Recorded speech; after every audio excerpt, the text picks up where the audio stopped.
NCERT Hindi कक्षा 5 पाठ 4 नन्हा फनकार। वह लड़का एक चौकोर लाल पत्थर के पास बैठ गया। उसने जल्दी जल्दी कोई प्रार्थना बुदबुदाई और छेनी हथौड़ा उठाकर अपने काम में जुट गया।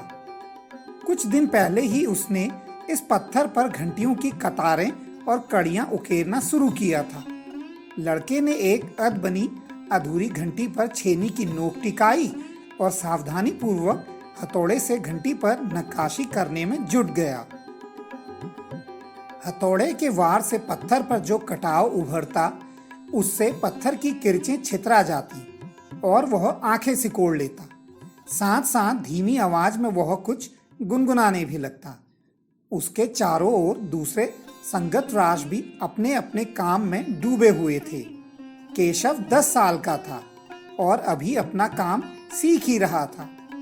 पिता के एक बार करके दिखा देने पर वह सीधी लकीरों वाली और घुमावदार डिजाइन उकेर सकता था। अब तक उसने नक्काशी का जो भी काम किया था, उसमें से इन घंटियों को बनाना ही सबसे ज्यादा मुश्किल था। केशव जानता था कि एक दिन तो ऐसा जरूर आएगा जब वह बहुत बारीक जालियां, महीन नफीश, बेल बूटे, कमल के फूल, लहराते हुए सांप और इठलाकर चलते हुए घोड़े, ये सब पत्थर पर उकेर पाएगा, ठीक उसी तरह जैसे उसके पिता बताते हैं। कई साल पहले जब वह पैदा भी नहीं हुआ था, उसके माता पिता गुजरात से आगरा आकर बस गए थे। बादशाह अकबर उस वक्त आगरे का किला बनवा रहे थे और केशव के माता पिता को यही काम मिल गया। केशव का जन्म भी आगरे में ही हुआ था। उसे गुजरात के पुश्तैनी गांव जाने का तो कभी मौका ही नहीं मिला। आगरे की गलियां और अब सीकरी, बस यही उसका घर था। चारों ओर हो रही छेनी हथौड़ों की ठक ठक खड़ खड़ के बीच केशव को किसी के कदमों की आहट भी न सुनाई पड़ी। इसलिए अचानक कानों में एक आवाज पड़ने पर वह चौंक गया। माशा अल्लाह, ये घंटियां कितनी सुंदर हैं। तुमने खुद बनाई हैं? पीछे मुड़कर केशव ने आंखें उठाई तो उसे एक आदमी दिखा। बेशक मैंने ये घंटियां बनाई हैं। क्या मैं आपको पत्थरों पर नक्काशी करता नजर नहीं आ रहा? देखते नहीं, मैं ही पत्थर को तराश रहा हूं। केशव ने बड़ी तल्खी से जवाब दिया। दिखता तो है, पर तुम इतने छोटे लगते हो ना। वह आदमी हंसते हुए बोला। मैं 10 साल का हूं। 10? अच्छा। वह आदमी पास पर बड़े पत्थर पर बैठते हुए बोला। तब तो काफी बड़े हो। मैंने भी 13 साल की उम्र में एक लड़ाई में हिस्सा लिया था। अब केशव उस आदमी को अच्छी तरह देख पा रहा था। उसकी उम्र रही होगी 30 से ऊपर। कद मझोला था। वह सफेद अंगरखा और पाजामा पहने हुए था। उसके लंबे बाल गहरे लाल रंग की पगड़ी में अच्छी तरह से ढके हुए थे। लगता है कोई बहुत बड़ा आदमी है। केशव ने उस आदमी के गले में पड़ी बड़े बड़े मोतियों की माला और उंगलियों की अंगूठियों को देखते हुए सोचा। तीखी नाक, बड़ी बड़ी आंखें, होठों को ढकते हुए नीचे की तरफ आती घनी मूछें। केशव उस आदमी के व्यक्तित्व का मुआयना कर ही रहा था कि तभी उस आदमी ने एक नक्काशी की तरफ इशारा करते हुए कहा, इस लड़ी में अभी काफी काम बाकी है। इससे पहले कि केशव कोई जवाब देता, उसे किसी के तेजी से दौड़कर आने की आवाज सुनी। यह और कोई नहीं, महल का पहरेदार था। हुजूर, माफ करें, मुझे आपके आने का पता ही नहीं चला, हांफते हुए उसने कहा। फिर वह मुड़कर भौचक से खड़े केशव को घूरते हुए बोला, बेवकूफ, खड़ा हो। हुजूर आला के सामने बैठने की जरूरत कैसे की तूने? झुककर सलाम कर इन्हें। अब केशव का माथा ठनका। उसे कुछ कुछ समझ आ रहा था। बदहवासी में छेनी हाथ से छूटकर नीचे गिरी और वह जल्दी से उठकर खड़ा हो गया। अरे, कहीं ये बादशाह अकबर तो नहीं? यह ख्याल आते ही उसने झुककर सलाम किया और खरगोश की सी कातर नजरों से अकबर को देखने लगा। अकबर को पहरेदार की यह दखलंदाजी भली ना लगी। उन्होंने खींचकर पहरेदार को वहां से जाने का इशारा करते हुए कहा, ठीक है सिपाही, कुछ देर के लिए हमें अकेला छोड़ दो। पहरेदार तो चला गया, मगर केशव असमंजस में था कि उसे क्या करना चाहिए। वापस अपना नक्काशी का काम शुरू करे या बादशाह के हुक्म के इंतजार में खड़ा रहे। दिल तो उसका अभी भी धक धक कर रहा था। हाँ, पर अब वह डरा हुआ नहीं था, क्योंकि अकबर प्यार से उसे देखते हुए मुस्कुरा रहे थे। तुम्हारा नाम क्या है? अकबर ने नर्म आवाज में पूछा। केशव, उसने नपातुला जवाब दिया। केशव, क्या तुम मुझे नक्काशी करना सिखाओगे? उलझन में पड़े केशव ने तुरंत सिर हिला दिया। तब तो तुम्हें मेरे लिए हथौड़े और छेनी का इंतजाम करना होगा।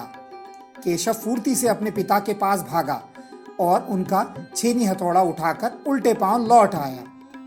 दोस्ताना अंदाज में अकबर केशव के पास जमीन पर बैठ गए और पास में पड़े पत्थर को खींचते हुए बोले, ठीक है, अब बताओ कि मुझे क्या करना है। केशव ने संदेह भरी नजरों से अकबर की ओर देखा। हुजूर, क्या आप यह सब करेंगे? क्यों नहीं, मुझे तो विश्वास है कि मैं सीख ही लूंगा। नहीं नहीं, मेरा ये मतलब नहीं था। केशव सकपका गया। दरअसल मैं कहना चाहता था कि आप इतने बड़े बादशाह हैं, ये ठीक नहीं लगता। उसने कुछ अनमने भाव से कहा। अकबर हंसकर बोले, अच्छा, लेकिन पिछले हफ्ते तो मैंने मिट्टी से भरी डलिया ढोने में किसी की मदद की थी।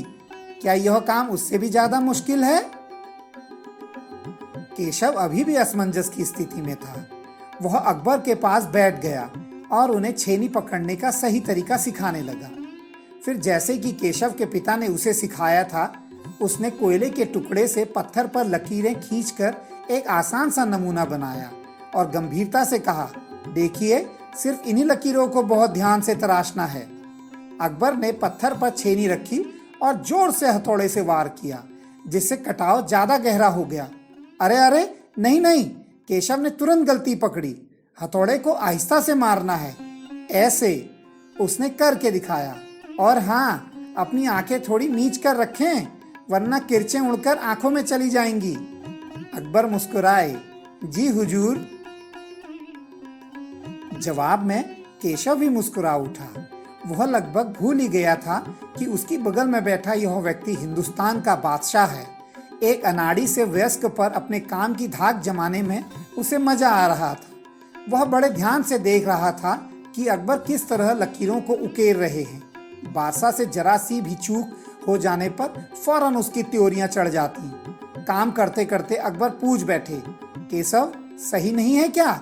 और केशव सिर हिलाकर अपनी असहमति जता देता। अकबर इत्मीनान से बैठ गए और केशव को काम करता हुआ देखने लगे। अपने काम में खोए हुए उन दोनों को इस बात का एहसास नहीं हुआ कि आसपास मौजूद दूसरे शंगतरास उन्हें बड़े कौतूहल से देख रहे हैं। अकबर ने गौर किया कि केशव पत्थर पर बने नमूनों को ही नहीं तराश रहा था, बल्कि अपनी तरफ से भी उसमें कुछ जोड़ रहा था, जिससे वे डिजाइन ज्यादा खूबसूरत लग रहे थे। लड़के के काम करने के अंदाज को देखकर अकबर ने धीमे से कहा, केशव, देखना, एक दिन तुम बड़े फनकार बनोगे। हो सकता है कि एक दिन तुम मेरे कारखाने में काम करो। कारखाना? कैसा कारखाना?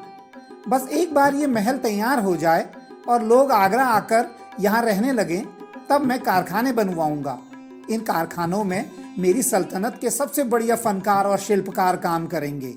चित्र बनाने वाले कलाकार, गलीचों के बुनकर, शंगतरास, पत्थर और लकड़ी पर नक्काशी करने वाले शिल्पकार, सभी वहां काम करेंगे। केशव का चेहरा चमक उठा। वह मुस्कुराते हुए बोला, मैं वहां जरूर काम करना चाहूंगा। अकबर उठ खड़े हुए। जाते हुए बड़े प्यार से केशव का कंधा थपथपाया और कहा, अच्छा बेटा, अपना काम जारी रखो। हुजूर, क्या आप दोबारा आएंगे? केशव ने बड़ी उत्सुकता से पूछा। मैं जरूर आऊंगा केशव। फिर तो पूरे दिन संगत रासों के बीच केशव की धूम मची रही। वह बार बार बादशाह से हुई अपनी मुलाकात सबको सुनाता रहा। रात हो चली थी। केशव बहुत थका हुआ था, पर आंखों में नींद कहाँ। वह धीरे से अपने पिता के बिस्तर में घुस गया। पिता ने मुस्कुराकर कहा, तुम तो अभी से इतने प्रसिद्ध हो गए हो। बादशाह सलामत ने कहा है कि एक दिन मैं बहुत बड़ा कलाकार बनूंगा। अपने सिर को पिता की बाहों से सहारे टिका कर केशव धीरे से बोला, हमारे बादशाह बहुत ही नेक इंसान है। बिल्कुल सही, पिता ने कहा। कुछ सोचकर केशव ने पूछा, बाबा एक बात बताओ, बादशाह के पास आगरा में एक से बढ़कर खूबसूरत महल हैं, फिर वे सीकरी में यह शहर क्यों बनवा रहे हैं?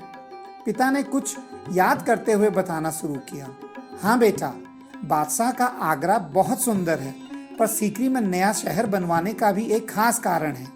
मैंने सुना है कि जब बादशाह अकबर की कोई संतान नहीं थी, इस वजह से वे बहुत परेशान रहते थे। वे बहुत से साधु संतों और फकीरों के पास गए। भटकते भटकते बादशाह ख्वाजा सलीम चिश्ती के पास सीकरी आए। उन्होंने ही बादशाह को बताया कि उनके एक नहीं 3 संतानें होंगी, शहजादा सलीम, मुराद और दनियाल। केशव ने चहकते हुए कहा, बिल्कुल सही। तब बादशाह ने ख्वाजा सलीम चिश्ती के सम्मान में सीकरी में नगर बसाने का फैसला किया था। केशव ने कहा, अच्छा अब समझा, इसीलिए बादशाह अकबर के बेटे अपने बेटे का नाम सलीम रखा है। हाँ, और इसी कारण हम यहाँ एक नए शहर के लिए पत्थरों को तराश रहे हैं। केशव उम्मीदी आवाज में बोला। पिताजी ने देखा कि उनका लाडला बेटा सो गया है।